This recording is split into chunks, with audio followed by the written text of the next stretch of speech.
BRS working president KTR కు మరో జాతీయ స్థాయి కార్యక్రమానికి ముఖ్య అతిథిగా హాజరు కావాలని ఆహ్వానం అందింది.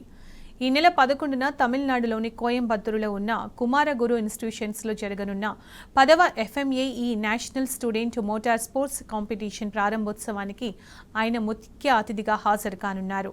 Fraternity of mechanical and automotive engineers ఆధ్వర్యంలో జరుగుతున్న ఈ ప్రతిష్టాత్మక పోటీలో దేశవ్యాప్తంగా 101 కాలేజీల నుంచి 70కి పైగా విద్యార్థి బృందాలు, మొత్తం 1300 మందికి పైగా యువ ఇంజనీర్లు పాల్గొననున్నారు.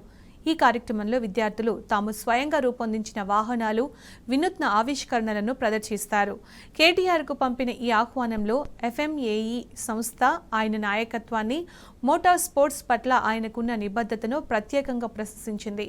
ముఖ్యంగా హైదరాబాద్కు ఫార్ములా ఈ రేసింగ్ను తీసుకురావడం, తద్వారా తెలంగాణను గ్లోబల్ మోటార్ స్పోర్ట్స్ మ్యాప్పై నిలబెట్టడంలో కేటీఆర్ పోషించిన పాత్ర అభినందనీయమని కొనియాడింది.